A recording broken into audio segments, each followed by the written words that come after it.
Oi, gente, boa noite. Vamos fazer mais um desafio. Eu e minha mãe elaborando umas perguntas para o meu pai sobre o Brasil, né, mãe? Sobre aqui algumas perguntas. Aí eu vou virar a câmera para vocês verem. Sobre as tribos. Voltando aqui.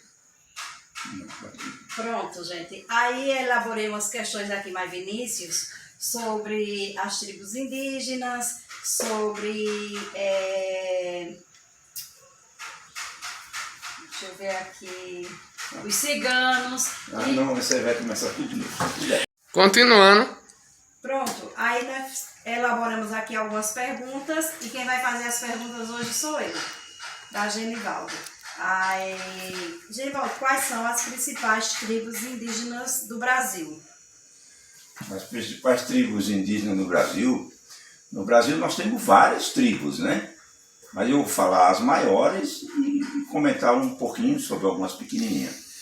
As maiores, pela ordem, nós temos a maior tribo indígena do Brasil, são os Guaranis. Depois nós temos os Ticunãs, temos os Guajará, temos os Chavantes, temos... essas são as principais tribos indígenas, entre outras. Mas temos, Vinícius, uma tribo pequenininha aqui em Palmeira dos Índios, próximo a nós, que são os Chucurus Cariris. Temos outra tribo indígena aqui em Águas Belas, Pernambuco. E temos várias tribos indígenas, como espalhada pelo Brasil inteiro. Os índios hoje eles vivem mais na região amazônica, no estado do Pará. Eles vivem espalhados mais pela região, porque é onde tem mais mata, né? Mas temos algumas tribos pequenas espalhadas por estados do Nordeste, do Sudeste. Temos várias tribos indígenas. Essas eu citei como as maiores. Mas hoje os índios brasileiros devem estar hoje em torno de mais ou menos uns 9 milhões de pessoas. No Brasil, né? No Brasil inteiro, né? Em quantos estados vivem a população cigana? Os ciganos brasileiros é outra população oprimida, né? E judiada pelos nossos governantes. Eles vivem espalhados mais ou menos em 291 acampamentos espalhados pelo nosso Brasil. A população cigana, a maioria deles vive pela ordem no estado de Minas Gerais, Bahia e Goiás. Isso é os 3 estados que têm a população maior dos ciganos. Mas eles são espalhados por 21 acampamentos, em 291 acampamentos espalhados em 21 estados brasileiros. Realmente, isso mesmo. E quais os estados brasileiros que foi dividido em 3?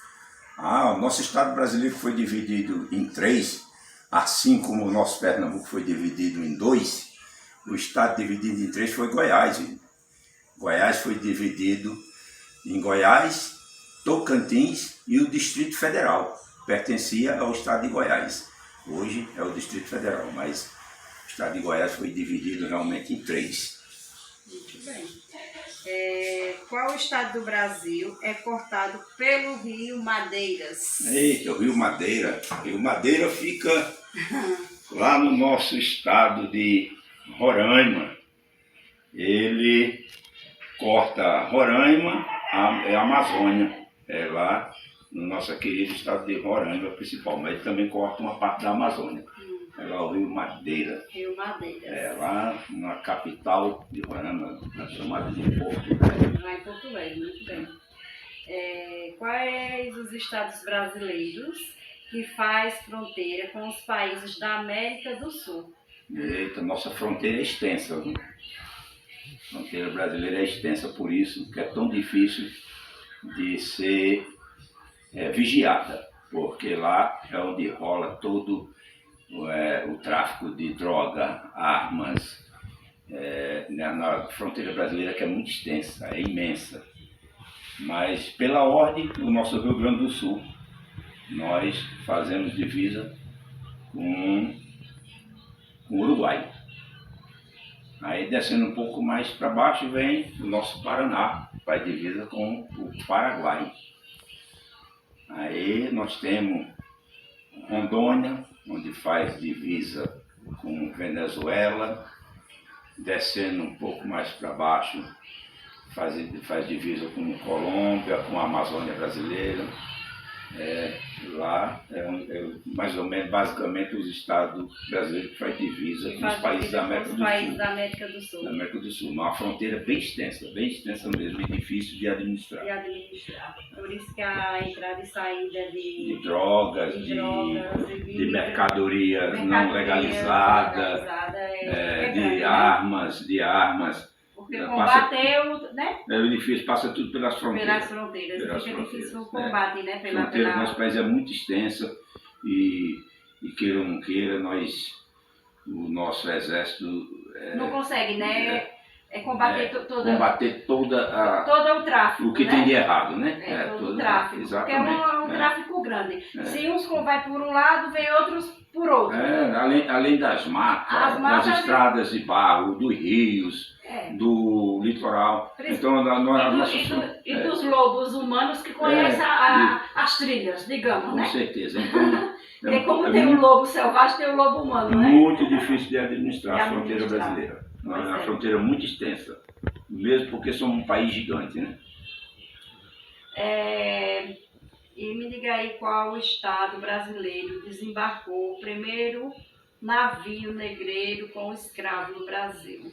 Essa é uma parte suja, eu ia falar uma parte negra, mas nem vou usar a palavra negra, vou usar a palavra suja. É a parte suja da humanidade, onde é inadmissível seres humanos, porque eram ricos e brancos, tratar os negros como se fosse, não um ser humano, tratar como se fosse um... Bicho. Na realidade, tratar como se fosse bicho. Porque, exatamente. Para trazer, vinham amarrados, acorrentados, judiados, e por corte de cana, levar chicotada, estuprava as mulheres, para dizer-lhes que era para ter negros fortes, poder trabalhar, e refazendo a população para trabalhar no trabalho escravo. Mas o primeiro navio negreiro a trazer negro para o nosso país, ele desembarcou em Salvador. Foi o primeiro navio negreiro. A escravatura no Brasil começou na nossa Bahia. Foi. Aí depois veio principalmente Rio de Janeiro. Rio de Janeiro, nossa, o porto do Rio de Janeiro desembarcava muito negros mesmo. Eles vinham da África, de toda a África, mas principalmente os países que mais traziam negro para cá eram de Cabo Verde, Angola e a África do Sul. Esses 3 países é onde vinha mais negro para o país, para o nosso Brasil. Vinha nos navios, aqueles que vinham mais fracos vinham, não resistia e morria. Era botado tudo numa feira livre no Rio de Janeiro e chega lá os senhores de engenho ia lá escolher pela dentição, os que eram mais fortes, as negras que serviam mais tanto para trabalhar no estado escravo, como para servir de diamante para os senhores de engenho, para os nojentos. E os negros mais fortes para trabalhar no cultivo da cana, de açúcar e café. No caso, as mulheres eram escravizadas de duas de maneiras. todas as maneiras. E abusadas ainda sexualmente. Justamente, ainda sexualmente. É isso que eu falo, ainda eram escravizadas por essa parte que eu falo, porque além de serem escravas para trabalhar no pesado como eles queriam, era escravizada por eles para servir de mulher, né? Não de mulher, servir escrava humana e escrava sexual. Escrava sexual para poder produzir. Exatamente. Né? Eles usavam como se fosse Então, Vini, no Rio de Janeiro, animal, né? No Rio de Janeiro, no porto do Rio, foi descoberto na Praça Central, lá no Rio de Janeiro, uma senhora comprou umas casas antigas para reformar e fazer uma mansão. A senhora é muito rica. E quando ela foi fazer a escavação daqueles prédios antigos, ela descobriu, próximo ao Porto do Rio de Janeiro, um cemitério humano. Era um cemitério de escravos. Aqueles escravos mais fracos eram enterrados ali mesmo. Aí ela descobriu vários utensílios de escravos, né? E muitas ossadas humanas. Um absurdo. Isso foi uma das páginas mais ridículas que aconteceu na história do nosso país. Até que a nossa princesa Isabel, no dia 13 de maio de 1888, deu a carta de libertação de toda a população negra.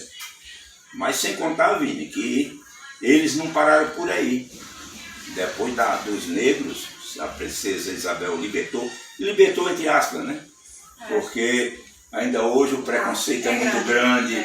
A gente sabe que espalhado por nosso país tem muitos fazendeiros que exploram a mão de obra. Não só negros, como infantil, como de brancos mesmo. Hoje a escravidão... Tem muitos escravos ainda. Hoje ainda existe a escravadura humana. Não só em cima dos negros, como dos brancos, das crianças, dos menos favorecidos. Dos menos favorecidos. Até as próprias mulheres brancas que terminam sendo escravas de muitos barões aí, né? De empresários, porque são mulheres de programa. Tem que ser, tipo, para eles são escravas deles. Claro. Né? Então, Vini, misturando a escravidão com a realidade política do nosso país, que esses políticos malditos, que lá em Brasília tem, Vini, auxílio paletó, auxílio moradia, auxílio de gasolina, auxílio não sei das quantas. Quando vê o salário de um deputado, Vini, custa mais de 1 milhão por mês. Auxílio. E eles não querem, Vini, que nós estudem. Quando o seu pai não estudou muito e luta para você estudar, eles não querem. Porque se as pessoas estudar, eles são esclarecidos e vão cobrar deles. E estão cobrando já, estão cobrando deles já. Já estão cobrando. E eu acho que tem que ser cobrado muito mais. E a cobrança está cada dia mais e eles estão cada vez mais tentando fazer com que o conhecimento não chegue à população a população de baixa renda, a população pobre, né? As favelas.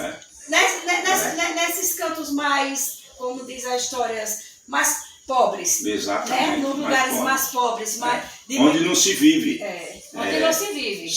É sobreviver dentro de uma palafita, dentro dos mangues, dentro dos esgotos, com mãe de família, com suas crianças, sem poder dar uma qualidade de vida. E eles, aqueles malditos, com todas as mordomias, eles não querem. Eles querem nem saber. Que o filho do pobre estude. É por isso, Vini, que eu sou fã do governo Lula. Foi quando deu chance ao pobre de ter alguma coisinha na vida, de estudar. O professor Haddad criou o projeto ProUni, onde a filha do meu irmão Zé se formou em medicina, graças ao ProUni. O projeto do ProUni, hoje, né? Até hoje. E eu sou muito fã do governo Lula. O governo Lula favoreceu principalmente a classe mais pobre desse país. Para depois vir um juiz desgraçado daquele, inventar aquilo lá, prender ele, para ele não ganhar as eleições. A realidade foi essa. Mas ele vem aí, se Deus quiser. Foi quando o pobre teve barriga cheia. E vai voltar a ter. E conseguiu ter 3 refeições diárias. É isso aí. Mas a palavra sobre a escravidão, eu estendi um pouquinho, misturei com política, com tudo. Mas valeu a pena. Mas tudo tem a ver. Não é? Né? E qual o total, Gerivaldo, da população indígena no Brasil? A população indígena no Brasil, apesar que quando Pedro Álvares Cabral descobriu o nosso país, quem vivia no nosso imenso Brasil eram os índios. Você sabia disso? E os brancos, principalmente os latifundiários, os fazendeiros, foram exterminando a raça, apertando, diminuindo as suas terras, tomando tudo com a ganância de poder. E hoje oprimiram os índios, mas eles ainda são, em torno de 9 milhões de pessoas em todo o Brasil. Realmente, eu pensei que ele ia dar uma deslizada aí na numeração, mas não deu não. Agora me diga quais foram, não sei não, essa aqui fui eu que criei, gente, mas eu acredito que ele vai tirar de letra, porque é difícil pegar ele numa pegadinha, numa casca de banana. quais foram os seres humanos que tiveram a vida mais longa no Brasil? Opa, essa daí é difícil. Mas como é uma pergunta, eu vou tentar responder. Pessoal, se eu errar, vocês me desculpem. Mas de acordo com a Bíblia, os seres humanos que mais viveram na Terra, Vini, foram os apóstolos que acompanhavam Jesus Cristo. Pois eles, só Deus explica, eles viveram, Vini. O que viveu menos foi 180 anos. Os outros eram 600, 700. E o que viveu mais, você sabe qual foi o apóstolo que viveu mais, Vini? Davi. Sabe não? O apóstolo viveu 969 anos. Esse se chamava Matusalém. Foi o cara que mais viveu no mundo. Porque, Vini, Deus, depois do pecado de Adão e Eva, ele fez com que a nossa classe, nós não era para viver tão pouco. Nós era para viver que nem esses apóstolos viveram muitos e muitos anos. Mas Deus conseguiu fazer com que a raça humana diminuísse o tempo de vida devido aos seus pecados. Nós vivemos menos por causa dos nossos pecados. Porque, na verdade, Vini, essa vida aqui é só uma passagem, é passageira. Quem tiver o merecimento, fizer coisas boas, a Bíblia diz que nós vamos ter a vida eterna. Essa vai ser uma vida eterna, sem precisar sofrer. Muitos vão ter esse merecimento, e muitos, Vini, vão padecer por causa do pecado com a vida terrível. É o que a Bíblia se diz. arrepender, né? E chegar ao dia do julgamento. O dia do Porque julgamento. todos nós vamos passar por isso. Aqui não podemos julgar ninguém. Quem está salvo ou quem está condenado. Só ele vai julgar, todos nós. Mas quem viveu mais, gente, foi Matusalém, 969 anos. Agora, dos pecadores, o que viveu mais foi uma senhora no Japão. Segundo os estudos, ela viveu 127 anos. A barreira dos 100, Vini, aqui no nosso lugar, nós contamos nos dedos. Eu acho que não tem 5 que chegou a 100. Chega a 99, 98. A barreira dos 100 é muito difícil para um pecador chegar. Diz que essa japonesa viveu 127 anos, porque a alimentação deles no Japão é mais à base de peixes.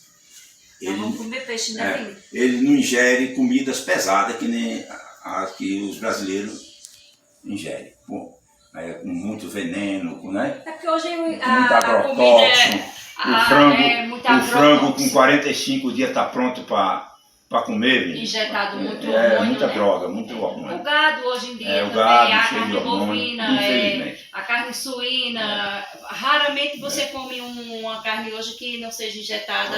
Claro. Hormônio, né? Muito hormônio. Então é isso aí, pessoal. Peço desculpas se eu errei alguma coisa. Tentei responder o mais certo que eu podia. E eu peço que vocês dêem E aí, Vinícius, gostou? Eu peço que vocês se inscrevam no canal do Vinícius Barros e Família. Dê um like. Faça com que esse canal cresça. O sonho do Vinícius é logo nós chegar pelo menos aos 1000 inscritos. E nós vamos chegar, não vamos desistir não, Vini. Vamos insistir. E eu peço a todos que se inscrevam, dê um like. Desde já vou mandar um grande abraço para alguns amigos. O meu amigo Gonzaga, lá em São Paulo. Para os meus irmãos lá em São Paulo. E para todos os amigos. Para todos os inscritos, né, que estão nos acompanhando. Para todos os que estão chegando agora, os que chegaram através do Dona Maduz, que chegaram por livre e espontânea vontade. Claro, a gente pede a cada um de vocês. Um abraço à Dona Zezé.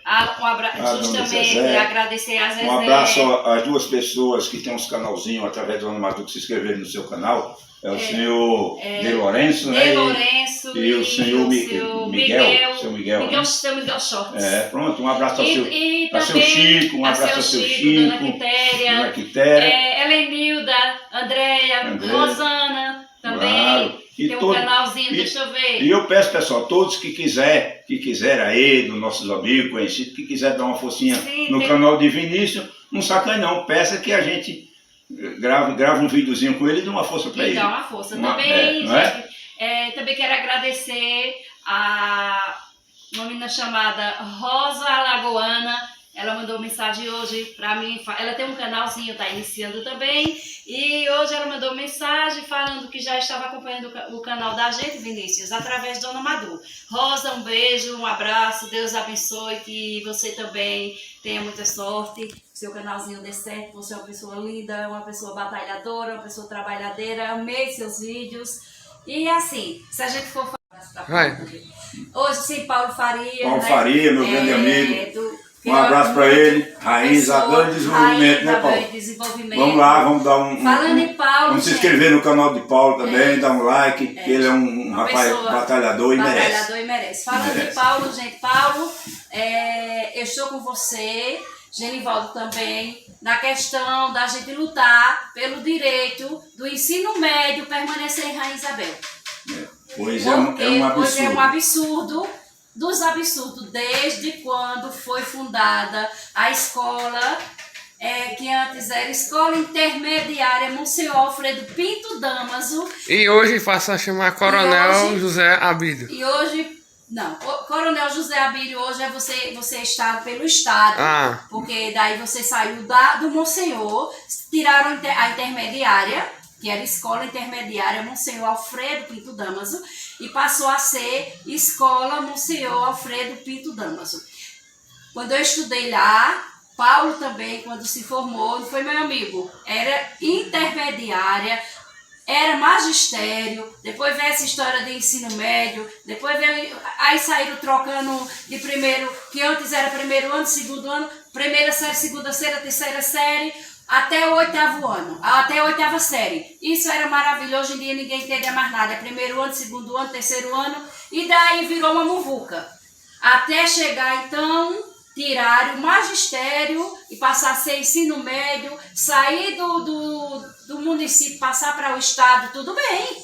Até concordo. Agora que eu não concordo que acabe com o ensino médio dentro de Rainha Isabel. Gente, isso é um absurdo. A gente pegar nossos filhos, adolescentes, sair de casa 6 horas da manhã, pegar um ônibus ali 6h30, para ir para Bom Conselho, para chegar em casa 6h30 da noite. 7 horas. 7 horas. No ônibus não. Desculpe-me a expressão. Numa rata velha. Porque a gente vai daqui para Bom Conselho, se for um ônibus escolar na frente, o ônibus vai fazendo cobrinha na estrada, de tão desalinhado que é. Porque na realidade é sabe, aqui não é coisa de carregar aluno de Rainha Isabel a Bom Conselho. Então, Paulo, estou com você, vamos lutar, vamos brigar para permanecer o ensino médio em Rainha Isabel. Isso. Temos primeiro, segundo e terceiro ano. Fiquei sabendo que na escola Rainha Isabel tem uma sala desocupada. Com certeza no colégio dá para arrumar uma sala, porque dá. Se mexer os pauzinhos no Rainha Isabel, como é uma escola muito grande, dá para desocupar uma daquelas salas e montar uma sala para o ensino médio e daí em diante. E também tirar nossos filhos dessas casas velhas alugadas que fazem de um quarto uma sala de aula para colocar 20 e 25 alunos, 30. Até na cozinha, gente, isso é um absurdo.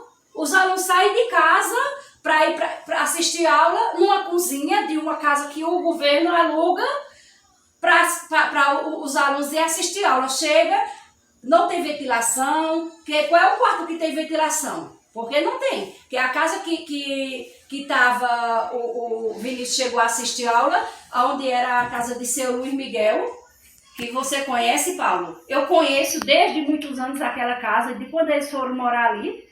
Os quartos não tem quarto nenhum da casa tem janela, porque é pegado com o lado da casa da Dona Gerone. Gente, isso é um absurdo. Aí vão para a cozinha, estudar na cozinha, porque a sala tá suja, da turma de manhã. Aí os filhos da gente está estudando numa escola ou numa estibaria. Porque na realidade não é isso, né? Não é uma sala de aula digna, é uma estibaria. Porque é uma casa cheia de quartos, com 2, 3 quartos para dividir por sala de aula. Estou com você, Paulo, ligue para mim, vamos entrar em contato. Tem outra mãe, Rosana Barros, lá do Pilãozinho. A filha dela vai iniciar esse ano, no próximo ano, o primeiro ano do ensino médio. e também tá comigo, tá com você, pra gente lutar pelo direito de nossos filhos ficar aqui, tá certo? Então, gente, olha, desculpa o desabafo, mas eu tô por aqui, já tô cheia desse governo, tô cheia de tanta coisa errada dentro de Rainha Isabel. Se eu for falar, ainda tem a questão de Vitor, vou tentar resolver de outra maneira, mas depois a história de Vitor fica para outro vídeo. Boa noite, gente. Até amanhã. Fica com Deus. Beijo no coração de vocês. Tchau.